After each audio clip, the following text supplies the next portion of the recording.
to say thank you to our sponsors, Watchman Cigars, 1812 Barbecue, Blue Collar Cycle Company, Hook, Line, and Heroes. Without you, this episode would not be possible.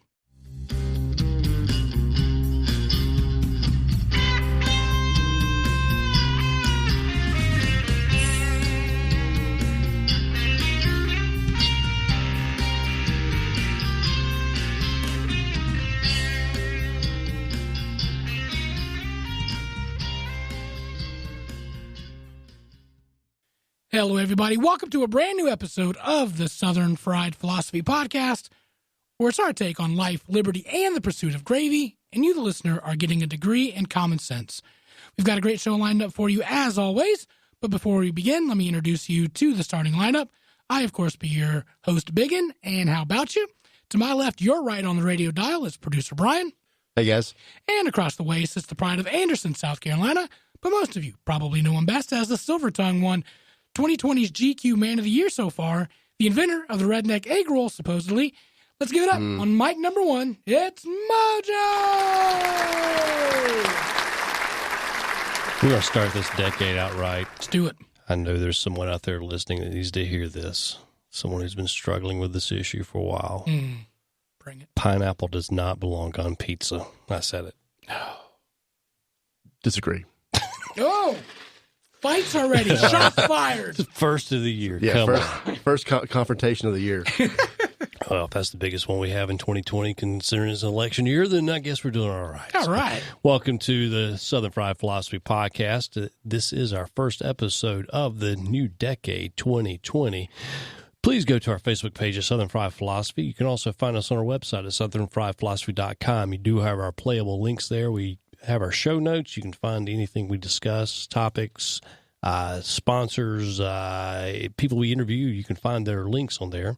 Wherever you listen to your favorite podcast at, just go there. Also, you can put in Southern Fried Philosophy in the search bar. As soon as we come up there, just hit subscribe, give us a like, give us a review. Most importantly, share those favorite episodes. We appreciate those who do. You can also find it on the Twitters and Instagram at SFP Radio, and also our Patreon at patreon.com/SFP Radio. We also want to say shouts out to our friends at States Vegas Radio. And for those of you that may have won the electronic lottery this Christmas, and you maybe got a new device, new phone, whatnot, just make sure that you go and subscribe to the Southern Fried Philosophy Podcast. You may have overlooked it or whatnot, but please make sure that you do that with your new devices, cell phones, laptops. And also, if you're giving gifts, we should have said this before you give them that, subscribe all your friends to the show as well, and then give them the gift. Yeah. That would have been nice to do. And then you just say, Alexa, play the Southern Fried Philosophy Podcast.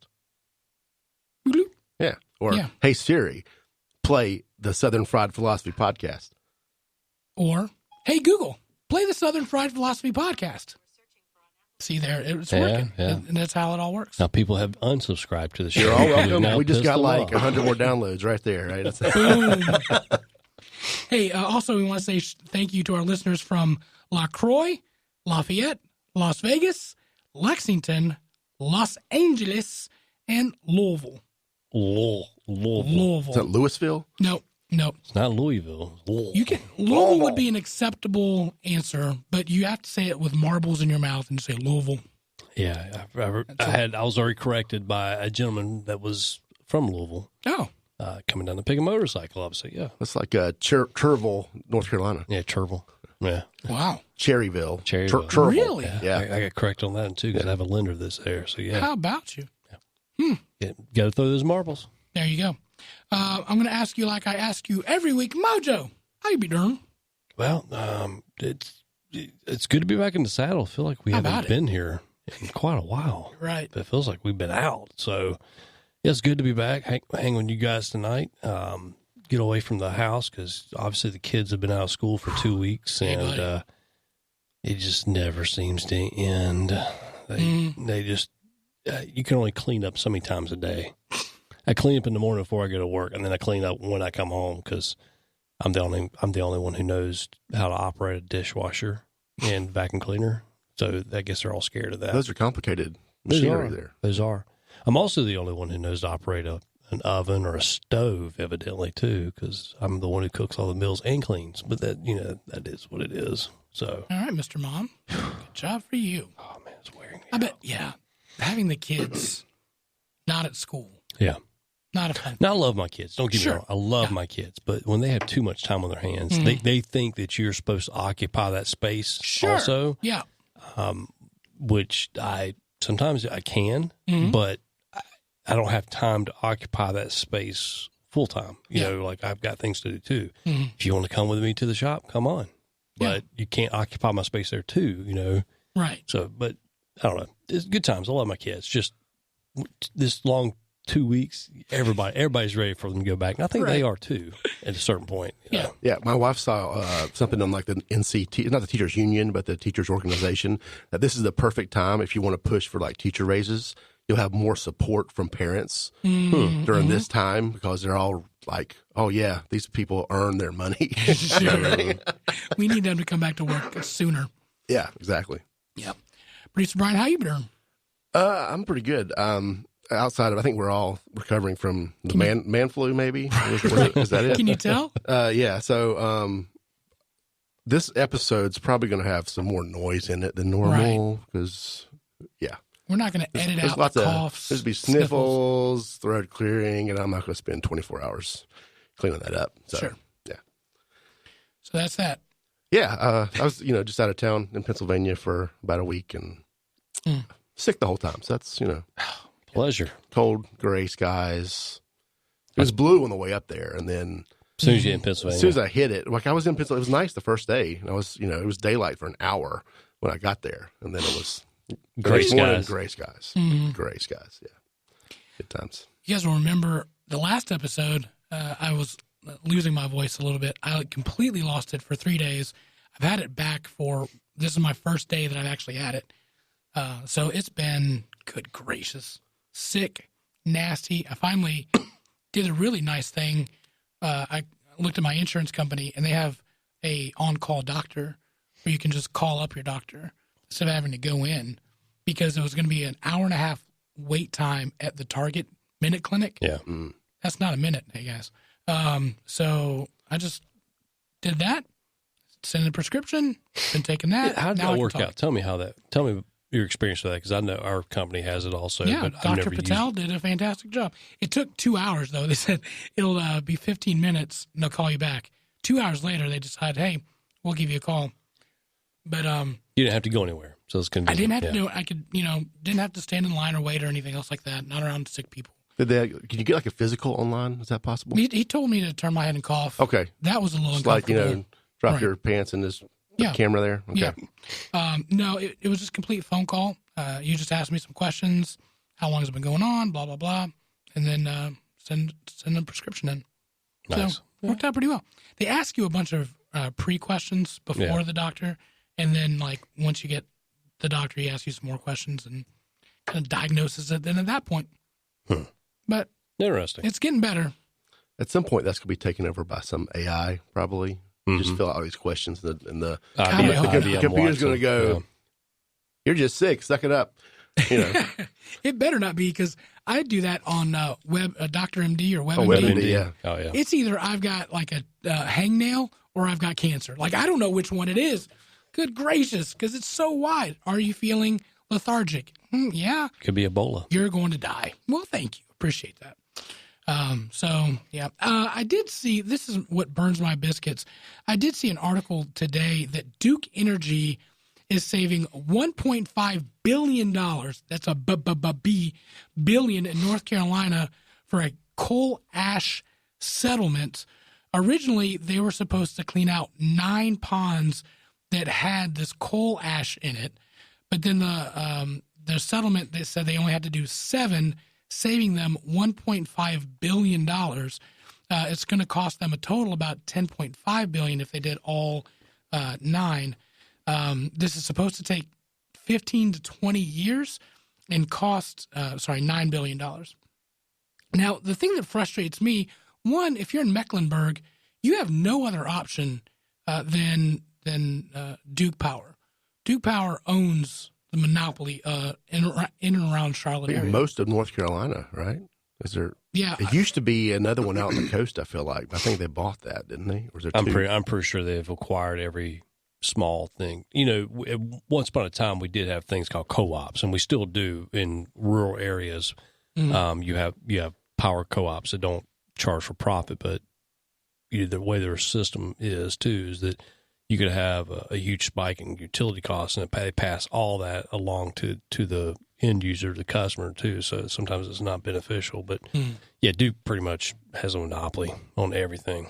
If you're not familiar with what coal ash is, it's the ash that's left over from them burning that coal. It's stored in either power plants, either dry landfills or ponds. It contains arsenic, boron, lead, and other toxins. So it's said to pollute the groundwater. This is what frustrates me is it's not the customer's fault that they produce this coal ash, but they said that they will recover all of their cleanup costs from their customers. So raising their rates to clean up this coal ash, which was their fault to begin with. Well, we paid for the power. We wanted the power, so it's technically our fault, right? But we used it hand over fist. We're a consumer of it, right? Right. I mean, we have the option to. I mean, we can't make this podcast without the use of electricity, right? But we choose to make the podcast. We choose to make the podcast. We make the cognizant decision to turn on a switch every time. We want power, but I mean, I guess tell me your biggest problem with this, and then I'll tell you my biggest problem with this too. Well, I think that the thing that frustrates me is they're making money hand over fist, and they just said flippantly, "Oh, we'll just increase our rates and make our customers pay for it." Why don't they take some responsibility and say, "Okay, well, you know what? Kind of our fault ish of creating the coal ash. Why don't we pay for some of it out of our own profits instead of always just forcing?" And I mean, that's with everything though, right? Mm-hmm. Like it always goes down to the end user, which is us, having to pay for these companies that make billions and billions of dollars. That's what frustrates me. I think my frustration lies in there's really no quick and easy free market answer to this because of the investment these companies have made into making power grids and things like that. So there's really no answer for us to have a solution for this. There's going to be a monopoly, just like there's a monopoly in telecom and monopoly in internet, monopoly in the water system, monopoly in basically anything utility. There's going to be a monopoly, and it drives me nuts because there's really no clear cut, quick, Rothbardian, libertarian, free market way to sever the relationship and then start over. It'd probably been easier. Maybe solar might be an answer eventually where we can all have our own independent solar grids. But until then, while we have to have power, my problem is that if anyone in their company, small company, makes a decision, they cannot pass. They don't have such a customer base where they can pass that loss to their customer base where the customers are paying for it. Duke's still going to make their top line. Mm-hmm. Duke's still going to make their bottom line percentage for their share and their shareholders. Well, yeah, that's the whole thing is they've got a responsibility to their shareholders to generate a profit because they're a publicly traded company. So that adds another element, which being basically a subsidized. I mean, we have to use them. The fact that they're publicly traded and you have to use, I don't know. I feel like they shouldn't be a public company if we were told who we have to use, essentially. You know what I mean? Yeah. You're probably right on some ways of that. Now, I mean, publicly traded, and I understand that it's just, people or companies are trying to scale up and will go out there and sell part of their stock or stock into their company to raise capital to do what they want to do. So I understand that part. I just do not like how they've known about this coal ash for years. It's not like it's just a recent discovery. Yeah. Like, oh my goodness, Teflon pans cause cancer. I mean, it's something that they've known about for quite a while, but they continue to use the same program. I know where the CEO of Duke lives in Lake Norman in this area. They live in a nice house. Mm-hmm. I would not be able to maintain my cost of living if I made poor decisions as the director of my company. I would have to eat that. I can't pass that along. I can't get subsidies from the state or subsidies from the federal government to do what I need to do. I'd have to eat that. And I would not be able to have a nice house on Lake Norman, which is a posh area here in this area. So these companies have to take some type of loss. You think that their moral thing to the environment is to clean this up. That is their moral obligation. Their moral obligation to taxpayers and to users and to consumers is to eat some of this up too in their profits. It just frustrates me. The common person is going to see a rate increase are the ones who that extra $20 a month or 13 or 50 or 100, whatever they determine it to be. Those are the guys that's going to be affected in the long run.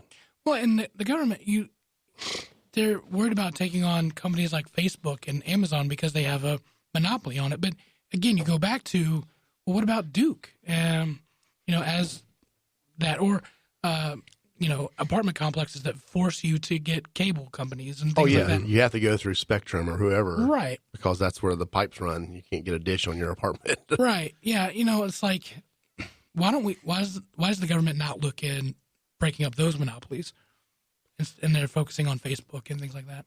I don't know if it's just because I'd be kind of a great question to ask someone, that's part of the government to find out why. Because I'm for I'm weird because I don't want monopolies to the tune of like we had back in the 1920s, where the reason why we have antitrust laws, where Standard Oil and these guys basically just bullied themselves into the market and took over everything. Because that's part of that's kind of a end game of capitalism, where you will have these mega, huge players come out of the industry that will own everything, but also don't want these guys to wear such big shoes where they bully themselves, into everything. I think, especially in the utility, and I think it's starting to break down now where the cord cutters, the cord cutter movement now, Netflix streaming, things like that. I think that's breaking the monopoly of Spectrum, or Dish or DirecTV. But at the end of the day, you still have to have internet service to get those things. Yeah, but I think there will be a free market solution to that pretty soon. I think guys like Elon Musk and things like that are trying to put Wi-Fi in the air. I think those guys will probably be the next stage to break some monopolies on that. Now, utilities, I don't know. It's going to have to be something where, we're obviously going to need water. We can't just create. Right. I shouldn't say we can't create water out of thin air, but because actually with yet. You have to have a dehumidifier. You can create enough. Sure, in the South, there's lots of it. We'd be flooded. But I think there'll probably be some free market solutions come up, hopefully. I would like to see that. New Year's. You wanted to talk about New Year's. Yeah, so this year, for one of the first time in probably a very long time, I flipped through all the channels on New Year's Eve because we do the Netflix thing where there's a timer, like a countdown. Oh, it's a 60 seconds, so the kids can celebrate at 9:30. Oh, did not know that. Go to bed, and we're all sick, so we're tired. How about it? But I went downstairs to kind of I wanted to flip through and see some of the stuff they're talking about. It's this decade changing, 2020 and all that kind of stuff. And, just watching the acts that are on there, the music. I've never seen so much country music on, which that kind of surprised me. It's I'm not a country guy, but it's so popular now. Every channel had country stuff. Wow, okay. Used to be, you'd watch Ryan Seacrest or Dave Clark, it was pop, pop, pop, pop, pop. Yeah. Nothing else. Yeah. And now it's got a little more diverse, which is interesting. And then they had Paula Abdul. Yes, I saw Paula Abdul. And I'm texting my wife because she was upstairs putting the kids down. And I was like, what decade was she relevant in? Because I don't think it was the last one that we just dealt with, right? I think it was American Idol. 80s and early 90s. Well, American Idol was you can get popular for singing a song from the 80s. Right, yeah. Yeah. I missed Scratch Cat, though. I wish he was there. Yeah, and and there was one thing I feel like the year was really missing. The celebration was really, really missing. And I pulled a little clip out of what should have happened when the ball dropped. Okay. All right. If it plays. I'm Barbara Walters, and this is 2020. Why couldn't we get her? Yeah. Come on. Come on. Right? That wouldn't have been difficult. I mean, she can still walk around probably. She's like 80, 85 or something, right? She can still yell at It's Whoopi. 2020. I mean, it's like the perfect time to bring her Right. back for that, right? Right. No one could like write the check. You think? You would think. I did see, and on a weird station on Fox News, because I have Hulu, and you just go through the list and you don't really see what channel it is. But Fox News had Steve Harvey and Maria Munez. Isn't that a weird combination? I don't know who Maria Munez is. Look her up. Is Hey, that? buddy. I know who that is. I've got the I'd watch biggest that. thing for her. She was on like VH1 a long time ago or something, right? Or Maybe. like one of those entertainment. Yeah, like the news. She's been like entertainment Entertainment news. Weekly or something like that. Yeah. Hey, buddy. It's a cutie. Yeah, she didn't get her job Yeah, for I'll her take that. newscasting. It's not bad. Yeah. The other thing that kind of got me about, you're watching, maybe it was like 10:30 when I turned it on. It hit 11, and everybody has to go to local. Right. What was that about? It's New Year's Eve. I don't care who got shot down the street. Right. And that's Concord Mills. It's just, well, yeah, that was the day Good before gracious. that thing. But yeah, anyway, I don't know. It was just, Well, I haven't missed confess, I anything. was in bed at 10:30. I felt like absolute dog, so I had to. you didn't miss anything. That's what I'm saying. I told my wife, I said I've been through 42 of these. I don't think I'm going to miss one. This So, was the first one where we did miss because it's also 1/1 is also our anniversary. Oh, So we'll okay. say Happy New Year, Happy Anniversary, and do that, and then go to bed. I was like, I'm out at 10:30, like you. Yeah. I was like, Yeah. I can't stay. Especially, when you have a little at Yeah. home. That Yeah. makes a big difference. You're already sleep deprived and Yeah. intentionally staying up to midnight. It'd be different It's if she never woke good. up at 11:55 and you're like, oh, let me turn the TV on. Yeah, That'd be sure. No, Ain't gonna she happen. stayed up later than I did that night. So how about that? All right, let's go to some wacky news brought to you by 1812 Barbecue. If you need a delicious catering option at a reasonable price, check out our friends 1812 Barbecue. Man, they have got some fantastic ribs, brisket, and those fantastic sides. So you want to check those out. All right, so this is a weird story, and I'm really interested to get Mojo's take on it. Here is the article.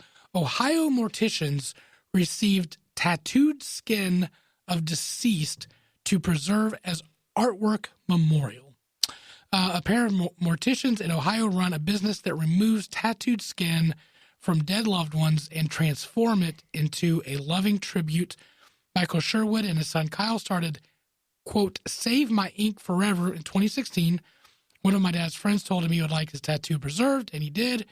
They don't tell people how they actually do it, but for $1,000, you can have the healthy skin removed and put on a display of some type of artwork of your choice.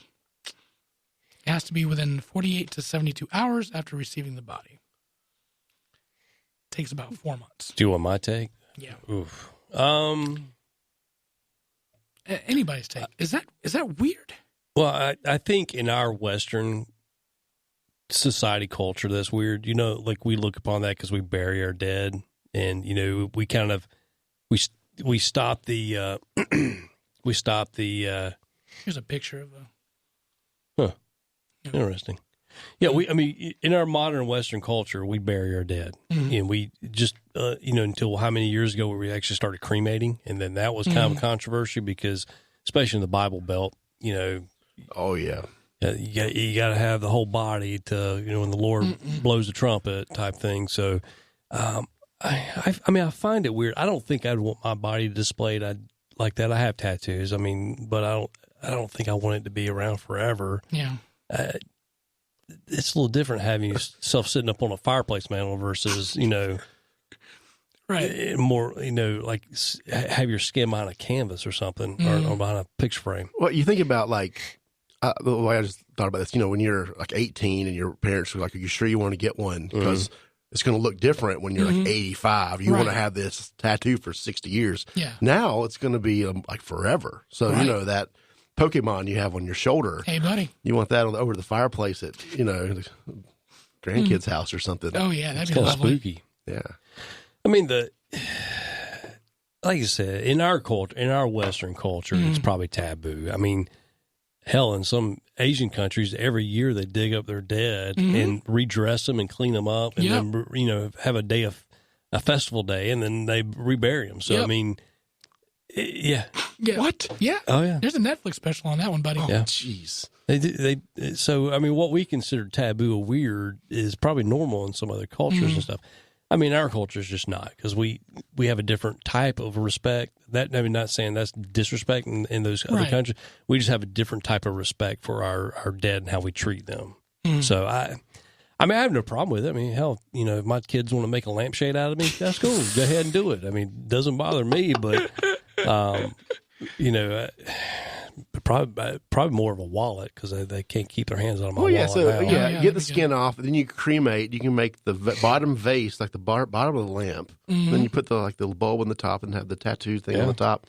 Yeah, It's a major There you go. award. yeah. Yeah. You can pass that down for generations. But the phrase That's your hello, great uncle. the phrase "Hello, Clarice" keeps coming back to mind. You know, like that whole. Well, Buffalo Bill, yeah. yeah. Well, that, and you know, Ed Gein was one of the was basically who Hannibal Lecter was based off of. Ed Gein or Buffalo Bill, one of the two. He was one of the notorious serial killers in the country. He actually the one that made lampshades out of human skin, and of course Nazis did it too in World War II. But it's just kind of. It's creepy. It is, like I said, in our Western culture, it is creepy. Right. But if you go 1,000 miles somewhere else, it's probably normal. Sure. You know what I mean? So I don't know. I think I'd just rather stick with my Bible Belt Southern. The 1812 barbecue story started over 20 years ago when Eric and his dad started entering local barbecue competitions for fun. During that time, Eric, a United States Marine, has traveled all over the world picking up flavors and techniques that today is the unique flavor of the award-winning 1812 barbecue. He has honed his craft to bring you fall-off-the-bone pulled pork, mouth-watering ribs, and finely crafted beef brisket. Eric has developed his own amazing dry rub and delicious barbecue sauce. And let's not forget the sides: coleslaw, smoked Gouda mac and cheese, cowboy baked beans, and to top it all off, banana pudding and pecan pie for dessert. Getting hungry yet? Good. Call or email Eric at 1812 Barbecue, and he can make your next catered meal happen. Wedding and graduation parties, family reunions, and other events will be memorable with 1812 Barbecue.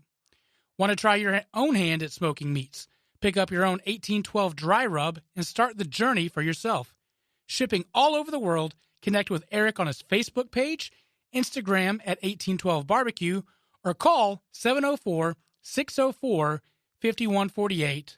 Or email Eric at eric.line@1812barbecue.com, and he'll be glad to help any way he can. This is an odd one. I don't think most men would quite understand, but a man was arrested while trying to avoid what we like to call on the show hello time with his girlfriend. Mm-hmm.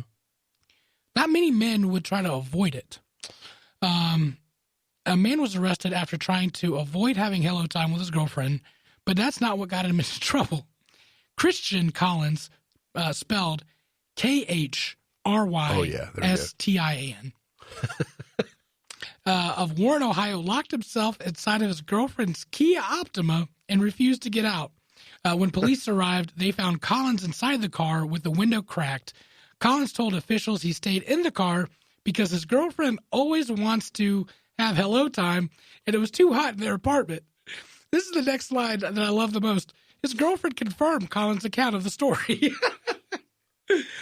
The officer was eventually able to get the car door open, pull Collins out of the car as he refused to move. He was charged with obstructing official business, resisting arrest, and trespass. He was also charged with the count of domestic violence because he allegedly threatened to hit his girlfriend during the incident. Okay, so what do you know what the timing of this was? Like when it's This looks like it was like you mean like when this article? When did this happen? Is it my looks question. like actually when I look back it said July 19th. Okay, so that's this what I has was been a thinking. minute. Okay, so here's my question. So it's too hot in the apartment, Right. but not in the car. But not in the was car. the car running? Was Maybe. it AC on? Because if you leave an animal in a car for too long, she should have got arrested Oh, that's true. because he was in the car, locked in the car. You know, Right. that's all I got. But why don't you just break up with your girlfriend, for one? And then two, what guy is going to admit he doesn't want hello time? He probably was eating too many Impossible Whoppers from Burger King. 'Cause they have that 4,000% increase of soy and estrogen. So yeah, could be it. We see his picture. We don't see her picture. By the way, do you think? I don't want to. You know what I mean? I got you. I got you. You could not want to gnaw off your arm, is what you're implying. I got you. Okay, I didn't think about that. Listen. If they published her name, I bet she'd be getting a lot of calls. She might be paying rent or something, and he's just kind of mooching, but No, he's not paying his part of the bill. So his payment is to have hello time. Yeah, I don't know. I'm just making accusations. I think that was like his girlfriend was probably 73. Oh, man. Oh goodness! I just ran across that story and thought it was funny. I want you to have my skin tanned when I pass away. I've got this tattoo. Yeah. Okay, Grandma. I mean, baby. Yeah. Oh, gosh. All right, let's go to some hot topics brought to you by Watchman Cigars. Again, if you want a fantastic cigar at a reasonable price, check out our friends at Watchman Cigars. Let's talk about our holiday recap. Do you guys want to share your stories? Who wants to go first? We put the fun in dysfunctional. So, we actually had a pretty cool Christmas. Bad thing, my wife works retail, so she is always working up until Christmas Eve. So we actually slided ourselves on a few of the family Christmas things. Like we didn't get to see Christmas lights this year and some other nonsense stuff we like to do with the kids. So we kind of slide ourselves, but we cooked. We actually had our in-laws came down. It was a decent time. I mean, no lives were lost. That's good. Yeah, that's a win. That's a win, my friend. It was a holiday miracle. We cooked dinner. We had a prime rib and some Yorkshire puddings. It was pretty nice. Fancy. Yeah, we did. We did a little fancy gig up. Had our neighbors, the Bartleys, over, Gwen and from Amazing Grace. Amazing Grace. I have a speech impediment evidently in 2020. It's like Baba Wawa. So, we had a good time. Kids, kids always get so much crap. And even though I tell my wife to put limits on stuff, she still has a manages to just buy. I don't know if she goes to try to buy the bulk buys of small toys just so it kind of pisses me off to where when I do the vacuuming or, you walk around and step on, yeah. Well, yeah, right. You walk around in the middle of the night, where you without shoes on. But that's the reason why I tell her I'm going to start wearing steel-toe boots in our house just because of our kids' toys everywhere. But yeah, so my goal for 2020 Christmas is to purge 2 weeks before the children's toys. And just that way, you get fresh stock coming in. That way you don't have old stock on top of new stock. Right. So nothing rotate. Yeah, nothing exciting. But you guys sound like you had a few more exciting things happen. Oh yeah, so I Christmas we spend Christmas at home, and like Christmas Day, there's nothing to do. Like I will have nowhere to go, which is amazing. Because when I was a kid, we had like 10 grandmas or something to go see. Okay. Like every 10 minutes you got to leave and eat another meal and open another present. Just Christmas was just like you never got time as a kid to sit down and play with what you got all this new stuff. Hey, all right, let's go. Yeah. But as an adult, somehow I've managed to get in the situation where Christmas is just like we're home and nothing's happening at your own house. At my own house with my family. My parents do come over in the morning and have breakfast with us just to see the hall, and then it's, we're good. Just we hang out. I think we started doing like fondue on Christmas a couple years ago. Nice. We have a fondue pot when we got married, and we love doing it, but it's kind of a hassle. Yeah. It's a lot of dishes because you have to wash the pot 3 times, and that's nice. Why you get multiple fondue pots. Well, yeah. Then where do you put those? Yeah. Well, you put them in the Christmas tree box. You hide them in there. Oh, okay. Genius. That's an idea. I wouldn't mind having a second. Every time we're like, who do we know that has one of these?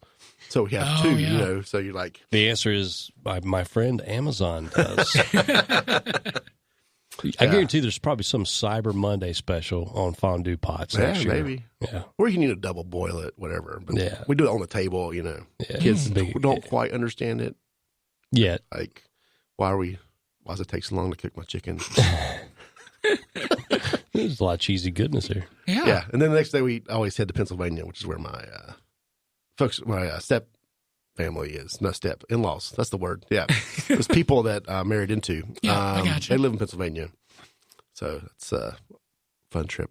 Or as we call it, Pennsylvania. This is definitely Pennsylvania. Mm. These, I mean, you say like rednecks in the South. There's rednecks up there too. Oh, yeah. See, I know how we joke about how Mason above the Mason-Dixon line and things like that. But seriously, Pennsylvania, though, that's my people up there. They have their own dialect. Oh, yeah. We need to get someone on that's a true Yinzer, as you might say. Yeah. Wow. To take us that vocabulary, you know. And they make their own different style of biscuits, too. Wait, Yeah. what? Yeah, they have a different style of biscuit up there at Really? certain parts of Pennsylvania. Yeah. It's more of a fluffier biscuit, Ooh. but it's kind of delicious. Have I had a biscuit up there? Well, speaking of biscuits, I didn't know this year, but between here and Pennsylvania, western Pennsylvania, near Pittsburgh, there's a place called Biscuit World. Yes. Are you familiar with Biscuit World? Yes, sir. West Virginia. Yes. Is that like Tiger World, where it's a bunch of tigers? It's a bunch of biscuits, yeah, and some In cages? There's no like crossbreeds though. Yeah. So you've had Biscuit World biscuits. Yeah, we were going from New York to Kentucky. We got stranded. The interstate shut down, and we had to go like weird back roads. It was the scariest Was it moment 19? of my life. Was it 19? Highway 19? I West Virginia, okay. don't know. I do that way on purpose. But it was a snowstorm. They shut down the interstate. We had to go these back roads. Terrified. We finally got to a town where we could stay the night.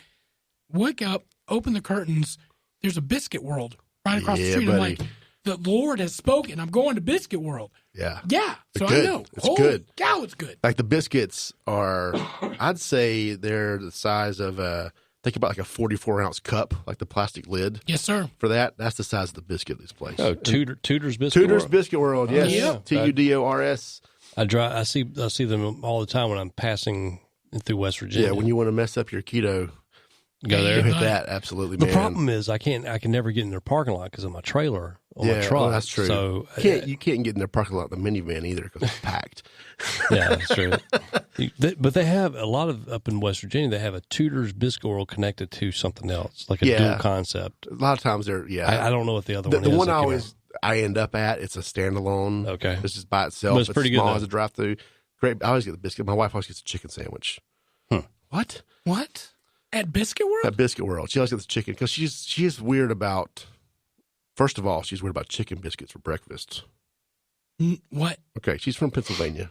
So No. Okay. whatever. Okay. Well, they do say yens. They say all kinds of sorts of I things. love a chicken biscuit. Oh, yeah, absolutely. Chicken for breakfast. You know. it's I like a Chick-fil-A biscuit, but with the Bojangles biscuit subbed out. Mm. Yeah, all that. I Anyway, got you that. yeah, we can talk about that all day. So yeah, I forgot what I was going to say, but on the way Biscuit up, yeah, World. Biscuit World, highly recommend it. They're only open to like 2 though, so you can't go for dinner. Mhm. So one of those like 5 a.m. to 2 p.m. kind of places. Now, it's similar to hours-wise to Biscuitville. Absolutely, yep, way It's better, here, but way better. Yeah. Biscuit World's better than Biscuitville? all Yeah. day long. All day, every day. Yeah, Really? take that. the biscuits are just huge. Well, but And they're good. They're good. I guess big. I judge them on the condition of the outside of the store because a lot of them are just older. Well, yeah, think of it like a barbecue joint. oh, Mhm. They don't look great, but the food's always legit on the inside. It's like the one I went to was like a rundown Shoney's, and Shoney's is already run down. it was run down in the 90s. Yeah. So Yeah, I don't know how to describe the interior. Well, I think they've been there forever. yeah. Well, I mean, the one I drove past, probably was built at the same time the Long John Silver's was across the street, which was probably late 60s, early Yeah, 70s. it looks like a 70s, absolutely. Yeah. The furniture, the booths look old, like a just it's tired. like pressed wood. The one I went to. It's like yeah, the, it's that pressed laminate kind of wood stuff. I mean, yeah, they're- Pressed or depressed. both. like I said, I didn't discover these till like 10 years ago. So Yeah. Well, next time I go up that way, I'll have to hit the Tudor's Biscuit World. Tudor's Biscuit World. It's got my endorsement. So yeah, we do that every year.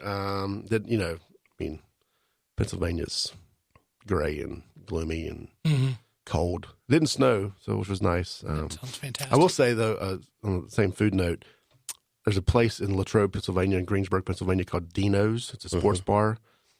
Best wings I've had. Ooh. I'm going to say that definitively. Wow. They're huge. They're great sauces. It's only like 2 or 3 locations up there. Wow. And I've had wings all over the place. Yeah. Those are What my favorite. makes them so good? They're just, I don't know, it's the sauce. I think the sauces, they're slightly unique. They're great flavors. The wings are like, these are not organic chickens. They're GMO big. fed, These are big chicken wings. I used to eat 20 at a time, but as I've gotten bigger and older, I have to eat less. Isn't that which weird? I don't understand. Yeah. But like 10 in the side of something is perfect. But I got this, the one I got recently was called the Slicker. It was hot, like buffalo. They had a sweet, I forget what the sweet thing is, and barbecue sauce all mixed. It was hot garlic and barbecue mixed together. Sounds a little off. I'm picturing it. Fantastic. So good. Huh. Do you do all flats or all drums or mix? I don't care. You don't care? Yeah. You have to pay extra to get it mixed, so I just take them how they come. What do you like better? I like the drums. I was going to pick up big flats, but Yeah, a lot of people I do. can clean those a lot easier. Yeah, I just like the drums. I don't know. It's like I just think of the mini chickens. All those little chickens walking around. Yeah. You talk about biscuits. Our friend Sketch from Texas sent this picture, the Biscuit Bar in Houston. I'm going to send the picture around, but it reminds me a lot Biscuit of bar. Maple Street Biscuit here. So you can get chicken. It has all different kinds of things that you can put on your biscuit. But keep swiping. Oh, Here's the thing that'll get you. square biscuit. They've got chocolate gravy at the restaurant, and he said that it is delicious. El Jefe. Yeah. Hey, buddy. Slow roasted pulled pork, sliced smoked ham, pickles, Monterey Jack cheese, and Dijon aioli. This place is way too fancy and way too clean. But I've never seen. Ooh. Come on, what you got? Okay. Well, fig preserves, arugula, bacon, and brie. That actually sounds kind of That good. sounds awesome. Yeah, brie and arugula are great. Mm-hmm. It's like a little Monte salad. Cristo. Okay. All right. Hello. What is that? That's the chocolate gravy. Oh, man. Yeah. Okay. I'm going to need this picture to put on the podcast. So, those of you who get to see images when I put them in, Yep. you're going to want to see this. Use podcast. What is it? Well, the iTunes app, I think the Apple app automatically does it. I use Overcast. There's another Android. You have to pay like $1 for it or something, right? Yeah, I'm trying to I find figure it. that. But every now and then Pocket Cast. I will Pocket Cast. sneak in little pictures, especially like the all the logos for our advertisers show up, that kind of thing. I've got some special graphics for chicken sandwiches and That looks good. AOC and things like that. Doesn't But, that look good though? It does. I mean, I've never had the chocolate gravy. I've only heard rumors of it. yeah, but for a restaurant to actually have it on the menu, Yeah. that's surprising, and it's in Houston, which also makes it Houston. more It's shocking. It's amazing how these restaurants are now coming up where the breakfast and lunch. It's all. It's it. No dinner. I mean, that's, in my old school restaurant days, that kind of breaks the whole restaurant paradigm because everyone focuses on dinner when they open a Well, restaurant. yeah, that's your big money time, right? Evidently 'Cause not. Who gets to go to breakfast like during the week? I Like, never, during the regular I never- schedule in I ne- America. yeah. I mean, I skip breakfast because I'm always running Yeah, behind. drive through is the best, but like on a Yeah. Tuesday morning, who's going to that place to get a Right. chocolate gravy biscuit? But I mean, like, here in Concord, we have Concord Mills area, the mall area, everything's being built up. I mean, there's 2 or 3 now breakfast and / lunch Yeah. only high end restaurants. Yeah, I mean, and these are restaurants that probably pay $8,000 to $10,000 a month in lease, and they only open for, like I said, I guess count Maple Street Biscuit as 3 of them now. So you got First Watch, Maple Street, and then also Toastery? Toastery. oh yeah, I mean, and these are big spots that cost a lot of money, and that's a lot of coffee and biscuits. and $12 stuff. biscuit will do that for you. Then. But still, though, I mean, that's a lot of $12 it's biscuits. a lot of markup on a Yeah. biscuit, though. That's a lot. That's a lot of food you got to turn. I Yeah. mean, Well, just yeah, to pay once that a nut. weekday, like it's not race season right now. It's Christmas. I guess some people might be coming through that area. But you got to think NASCAR people ain't gonna go spend that $12 on a biscuit. They don't- will if it looks like that, though. Like, if I you don't see know, a chicken yeah. biscuit like that, you're like, You got a lot of check this choices place out. right there in that You got, strip. you got some bows out there. They're gonna be like, no, I'll take that 2 sausage biscuit for Yeah. $3. That Where's is true. Hardee's? Yeah. That Bojangles right there in the corner. I love it, man. I love that type of biscuit where you can get that stuff piled on it. There's hardly anything better. I like it. I think biscuits are very underrated vessel. I mean, just like how I like tacos, taco shells for a lot of things. I mean, you do some fun things with that, but man, yeah, biscuits I think are a very underrated vessel to delivery device. So Yeah. maybe we should just focus on that. We'll come up with some creative stuff.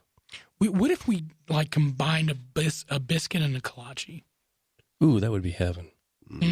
Have you had a kolache, Brian? I think I have. It wasn't called that. I've had that jalapeno roll thing at Quick Trip. Yeah, It's it's pretty similar close. to that. Next time I'm in South Carolina, I will stop at the Kolache factory because they just opened up a Really? Yeah, There's a they're- factory? well, it's a chain. It's a chain out of Houston, but it started called the Kolache Is factory. it cheaper They than now the Cheesecake franchise- Factory? That's Yeah. But I'll stop and get us some kolaches at the Kolache factory and bring them back. I mean, it's like a pig in a blanket, basically, right? But better. Version of it, yeah. Yeah. I But love you- me a pig in a blanket. Best I guess there's different types of kolaches, but do you remember like Quincy's Big Fat Yeast Roll? Oh, yeah. That was very similar texture to a couple of kolaches I had. Just basically a big fat yeast There's like roll. a smoked sausage in there or something. What's the... Smoked sausage with jalapeno cheddar. Yeah. Okay. Yeah. But also they have savory and sweet ones. So Twist my arm. Actually, I think a road trip to Houston would just be perfect for that. There we go. If you're in the market for a high-quality cigar for a very reasonable price, you must check out our friends at Watchman Cigars. Watchman Cigars is a family-owned business that puts the customer first with the best customer service in the business. Watchman Cigars offers the Habano for a full, spicy flavor, the Connecticut for a mild, easy-to-smoke option, and the Maduro for a strong, powerful experience. They even do specialty blends and partner with you to provide a custom, exclusive line just for you. Watchman Cigars has all your cigar needs. Follow them on Facebook and Instagram at Watchman Cigars 1991 or check out his new website at watchmancigars.com or the sponsor section of our website. Can I tell you guys about my Christmas story? And No. Okay. Move on. Yeah, let's get on the... this is Hot So, Topics, right? Yeah. It's your first year with kids in the house, right? This is, yeah. Hey, buddy, I did not expect. That should be the preface for, like, I have kids now. I did not expect. That's yeah. the tagline. No, but hold on. It's not like For anything. it's not like, but it's not like. All right, we had no kids last Christmas. Now we have one. Right. Now it's like we had no kids, became an instant family. Now we have Christmas this year. I mean, and you know what I'm it's, saying? It's So- not like even Yeah. just a newborn. It's 8-year-old and a newborn. Oh yeah. Yeah, the newborn doesn't really count right now. Well, No, you it think so. still does though. You A think little so? bit. I mean, Because you know it does for the mama. The production. Because mama's got to get baby dressed. Mama's got to get baby ready for pictures. a little bit of that. It There's was less a little commotion. bit, yeah, but it was more about this is the first time we had to travel. Oh, there it is. Because the original game plan in my mind was leave Friday night, usually around 8 o'clock when she starts to feed, and or maybe even 10 o'clock when both the kids are out, right, and just drive straight through. That was my game plan. We ended up leaving Saturday at 1 p.m. The worst time to leave. So we start heading out of town. For 3 hours, she was quiet. I was like, this is fantastic. You know, we're just going to blow through. It's a 6-hour trip from here to Cordele, Georgia, where we're going. 3 hours in, not a peep. Hot Pocket doesn't have his tablet because he got in a little bit of trouble, but he's playing it cool. He's just kind of chilling, sitting in the back, no big deal. And then all of a sudden, what just happened? Oh no, please God, no. Then it just went into full. We're like, Oh yeah. we're trying to find anywhere we can to pull over. Get me to I out don't of care here. if it's the middle of the road. I'm just pulling over. Yep. So we finally found a place, pull over, we're good. All right, so we feed her, things are okay. We get back on the interstate. Here we go. She's asleep. Things are great. Like 20 minutes in. Oh no. Oh, please God, no. Oh God, no. And then we pull over again. This time I'm using my brain, and now I'm trying to plan where I can actually hit someplace where I want to eat. This is a negative, but it's beautiful in the fact that I'm just going to eat wherever I stop now. Like in this case, I stopped at a Dairy Queen. I was like, hey, there's a Dairy Queen. I'm stopping here. I can eat Blizzard for lunch. I'm getting a peanut butter parfait, and I'm just having a good old time. Diaper change. So we did the diaper change, fed her just a little bit more to try to put her back to sleep, got her back in. We're strolling. An hour and a half in. Oh, God, here we go again. This time, I'm looking all over the place trying, where can I stop? I see the beautiful Krispy Kreme sign lit up.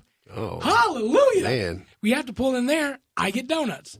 Like, this is horrible for a diet, but it is fantastic for me to eat whatever I want, whenever I want. That's great. You hit like some great choices there. Yeah. So I was like, well, I'm going to make this thing a benefit to me. So I thought that was a great time.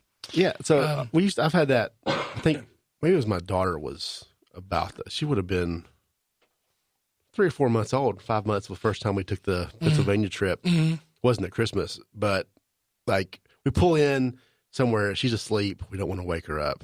Mm-hmm. Sleeping baby, right? So we go in, take turns, Wow. do the rotation, Yep. hit the road, 20 Yep. minutes up the road. Mm. She wakes up for hunger, who knows why. Right. Hungry. And this is up in the mountains in West Virginia. Oh, buddy. There's no Biscuit So World close there's no, by. well, we passed all the Biscuit Worlds. Okay. We're past Biscuit World country. We're almost on 79. So the first place I pull over, I get in there, get the baby out, nurse and all that stuff. I look over behind me. We're in the parking lot of the adult bookstore. In, middle of nowhere, West Virginia. Like, there ain't another building for like 8 miles. Is this the one? Is that 35? It's not on the, it's on 19 going up north right before you hit 79. Oh, you've been there, to huh? get to You know it? Pennsylvania. No, well, There's like a scenic overlook. You get out of Fayetteville, West Virginia, then you hit Summersville, which is the speed trap city, and then just 10 miles north of there's an adult bookstore. evidently Wow. West Virginia has a lot of these because in between Charleston and Columbus, in West Virginia, before you cross the Ohio line, it's called it's 35. It's just a 2-lane highway. But I remember pulled into this vacant parking lot to sleep. And when I woke up at 6 a.m., the neon signs were what woke me up. And it was Wow. adult bookstore also. Yeah, you have more of those than you have McDonald's in West Virginia. Dude, Really? there wasn't How much? anything. Like you said, it was No, nothing. this building and nothing else for probably 20 miles. Yeah. I mean, they got to have something to do up there in West Virginia. Hey, Budge. Yep. They're reading a lot of books. Yeah, I guess so. They're very literate.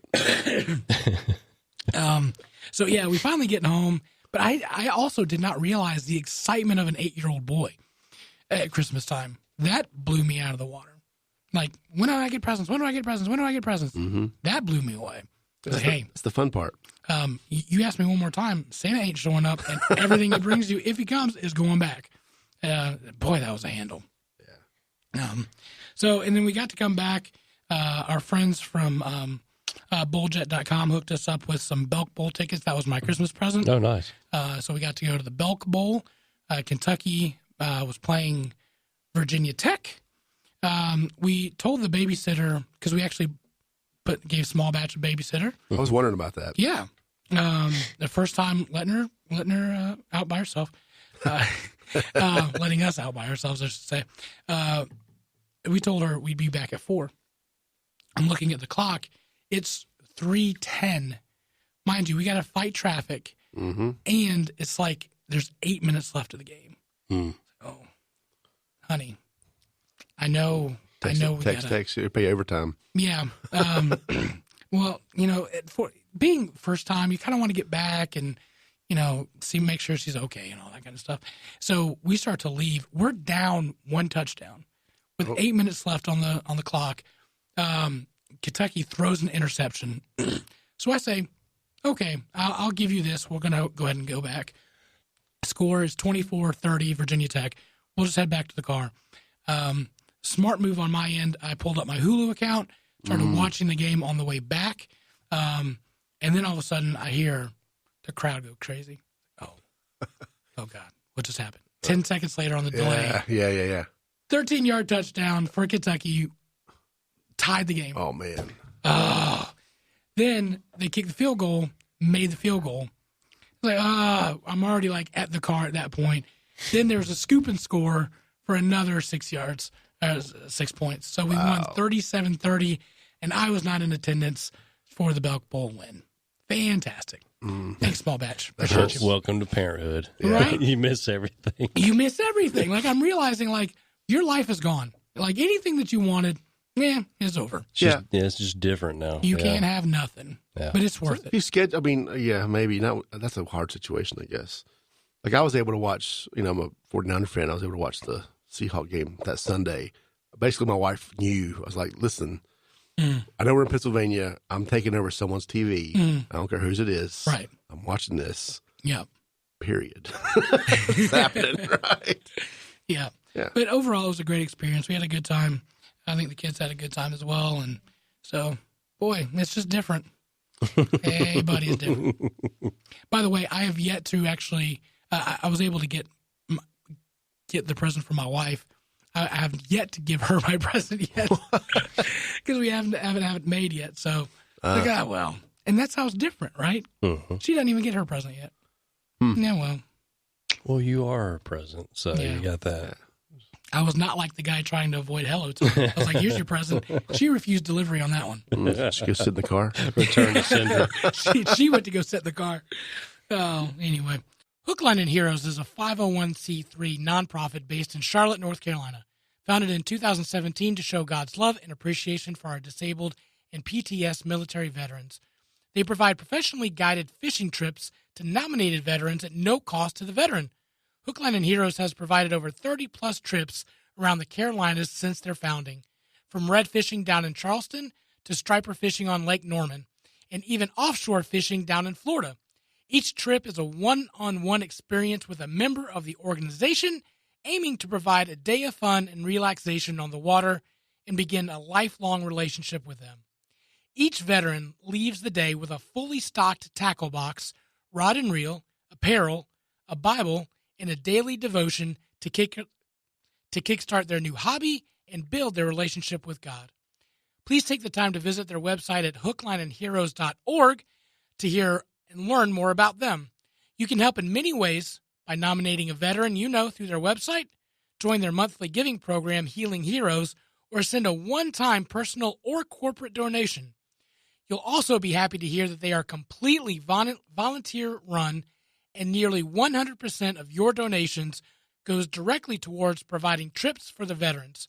Be sure to follow them on Facebook, Instagram, and LinkedIn to see their veteran stories and to show your support. Did you want to talk about Rand Paul? Yeah, I mean, we're just talking little topics here. So, so anyway, every year Rand Paul runs this thing called the based off a Seinfeld parody of a holiday called Festivus, the airing of For the rest of us. Yeah, airing of grievances, and I just deleted my link here. So, Oh no, I love Festivus. Like, that's one of my favorite Seinfeld things. Just you like Festivus? Just the idea of it, because it's like okay. the day before Christmas Eve. And I think you've got the airing of grievances, you have feats of strength. And I think like in the episode, like George's dad, like they wrestle on the living room floor or whatever, right? There's like a pole like with some garland on it. Right. I forget what but it's just hilarious. No, it was just a pole, wasn't just it? a pole. I think did he decorate it? Or was it just like a I don't know. aluminum I've pole? never even seen that. You haven't seen that? I've not, Ah, but I've never seen a whole episode of Seinfeld. So. God, that was one of the best shows man, I love ever. Seinfeld. Yes. So Rand Paul, every year on December 20th, he usually comes out with this report and just basically showing taxpayer wasted money. So, and I like this report just because it shows you the stuff we spend money on that we don't need to spend money on. And then, of course, when people think it's okay to go ahead and, government to collect more taxes, I like to remind them of this. Government is always horrible at spending money. Right. So, Okay. Tell us what all right, we've here's won. a few of the highlights. We passed this omnibus spending bill a couple months ago, and then also this was rammed into it also. That was also known as Obamacare. That's bad. Anyway, State Department is probably one of the highest departments of spending. According to Paul's report, this agency spent $16 million in taxpayer dollars sending international students from Indonesia, South Africa, India, Brazil, and everywhere else to go to college for free here. No, that was nice of them. Yeah. You want a free college education. Just keep in mind that a lot of our kids are being saddled with college debt, which is a choice. You know, obviously go to school. Yeah, I mean, I'm still taking classes. Yeah. And I'm going to keep taking them so I don't have to pay the bill. There you go. So so that's one thing. State Department spent $2 million boosting the trust among citizenry in Tunisia. Oh, good job. Yeah. It spent $300,000 funding model United Nations competitions.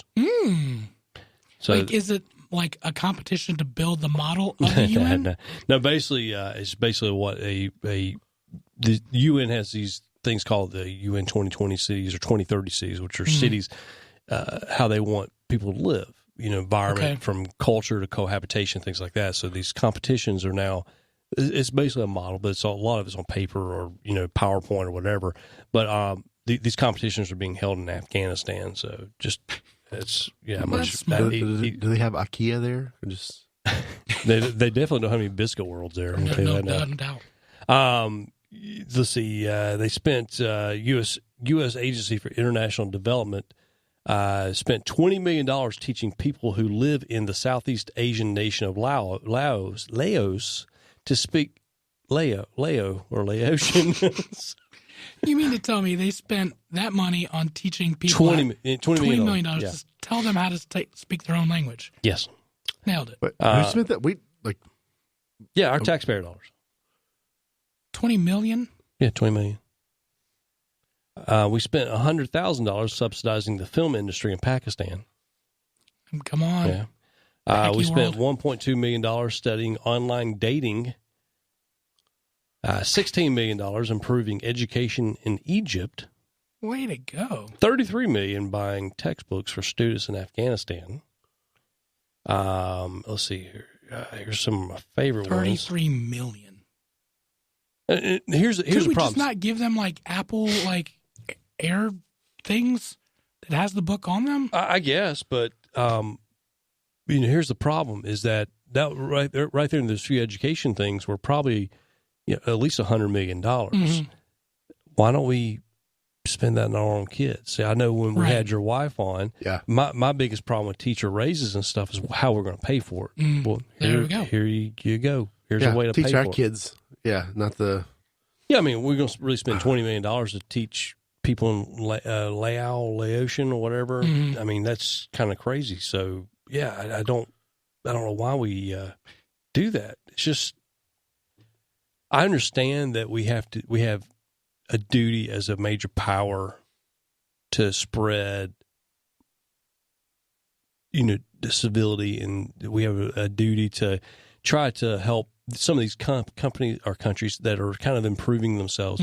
But why do we have to do it at the risk of our taxpayer dollars and our own people? I don't get that. Yeah, what's the motivation? That's my what I'm wondering. Is it about, if we improve these third world countries into a more of a developing nations, let's call them that, are they going to be economic partners at some point? Is that the motivation here? Well, they never will be, because, I mean, I'm trying to see if I can find some of the more stupid ones. I'm just curious. By the way, while you're trying to find that, I was going through our Facebook feed, our Twitter feed when he was tweeting this, and I was like, "Hey, are you sending these retweets?" He was like, "Yeah." I thought the entire time I had it in my pocket, and I was accidentally retweeting everything he did. I didn't know. I was like, "What is going on?" No, but I encourage anyone to go back actually it's the 23rd. Anybody go back to the 23rd. December and actually read the whole thread of Senator Rand Paul, because it's not only that, he's actually picking on Pelosi, Schiff, Trump, Lindsey Graham. Or Shifty shift. Yeah, just making sure. Oh, yeah. So we spent $466,000 studying the mating calls of frogs in Panama. All right. Yeah, we spent that $34 million for textbooks in Afghanistan for USAID. I think we need to move to like Egypt or Afghanistan do the to textbooks- fund our podcast. Here's one you can get behind. Okay. We spent $22 million bringing Serbian cheese up to international standards. What? Was it good? We didn't see any. I mean, part of that we should at least I got mean, a sample. is or it something. like a national treasure of Serbia or something that we need to get some of that? Good question. Is that near Croatia? I think it's Croatia, near right? Sam's. It's like Costco? that's close to like It's geographically. all right? it's all over there. I mean, Okay. it's, I've had probably some- within 2,000 miles of each Okay. other. It's like driving to New York from here, right? That's right. Okay. Yeah. Good We gravy. spent $710,000 research involving hooking zebrafish on nicotine. That's yeah. some expensive Why? bait Why right there. zebrafish? Yeah. What do they do? Yeah, who knows? We spent $10 million supporting green growth in Peru. Next year we'll be trying to figure out how to put a nicotine patch on the zebrafish. Yeah, exactly. Mm-hmm. I mean, So that was some of the highlights from this year's Festivus report. So, huh? and we Y'all. wonder why my distrust for government and their accounting practices. This is simple. I mean, this is the same. Like it's $400 for a hammer. They pin. Oh they yeah, spin the on toilet stuff like seat that. or Yeah. whatever. Yeah. What's did he give it like a total on all that? oh yeah, it was to the tune I think over $50 billion just from what they seen. Actually, the full report is on Scrib.com, which is also all the Scrib.com is SCRIBD.com, which has all the congressional Senate papers, things like that. Anything anyone requests gets documented, archived there on that website, so you can go actually check it out. But his report is actually on there, and it shows everything. And there's a lot of stuff in there. You're like, man, what the? But if you were to take probably the last 5 years and look at his reports on there, it's amazing the amount of money we just literally just piss up a rope to other countries, and even here too. I mean, this doesn't include the amount of money that we've spent with organizations here that probably study the same things, like mating calls of some cricket in Kentucky lower region or something. I mean, we spend that. I'll try to get a link to that in the show notes if anyone wants to check it out. Yeah, just look up if you go back to his original tweet, actually has a Scrib report link in there. Okay. Yeah. I'll see if I can get that on there so you guys can just find it easily. Next year we're going to spend $21 million on how to pee up a rope. Oh, no doubt. You know that. How does that happen? I don't know. Well, if we ask Elon Musk, we can probably do it a little cheaper. So, It's part of the space program, right? Right. Yeah. Space Force. All right, so I think that kind of wraps up our show. Next week we will have Operation Decisive Victory. They're a nonprofit that helps veterans out of Mount Pleasant, North Carolina. So we'll be excited to have them in studio, and we'll just wrap it up. Yeah. Appreciate you guys tuning in as always. Welcome to the new decade. I appreciate you guys joining us along on this new venture of 2020. Please go to our Facebook page. Please go to our Facebook page at Southern Fried Philosophy. You can also find us on our website at southernfriedphilosophy.com. Please go to wherever you listen to your favorite podcast. Just go there and hit Southern Fried Philosophy in the search bar. Hit subscribe, rate, review, something. Just do that for us. Also, tell your friends, family. We're offering a referral bonus of $50 for a new listener. There you go. You can Coming out of your actually, check. our mailbox is P.O. Box, something, it's Serbia, cheese manufacturers, whatever their address is.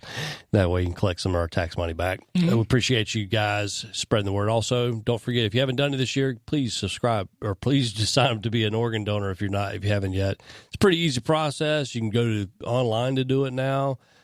You can let your spouse or loved one know that you'd like to be. You can also go down to the DMV and get it official on your driver's license or ID. Doesn't matter if you drive a liquor sickle or a car or a vehicle. Just please do it. It'd be nice. People can benefit if you're no longer around. And that's it. Also, again, just remind yourself, what are you spending money on this year? And you're going to throw out a ton of money on stupid things like coffee. Research on Research and sexual mating development. habits of bats. Yeah, I mean, nobody wants that. But what you can do is you can be a SFP insider at our Patreon link on our website, southernfriedphilosophy.com. Just click on the little link that says Patreon, and you can give your hard-earned money to us because we would really like it. We will not bring any cheese up to standards, I No, we promise. No, but we may have some exclusive content coming down. I feel We like. will. This year, I pledge that we will have more exclusive content than we did last year. Yes, so at least 2 episodes, guys. At least two. At least 2. So you guys will want that. No, we are going to do more exclusive content. There you go. We are going to use that money to help better the show, so we would appreciate it. Thanks again for tuning in, and as always, keep looking up.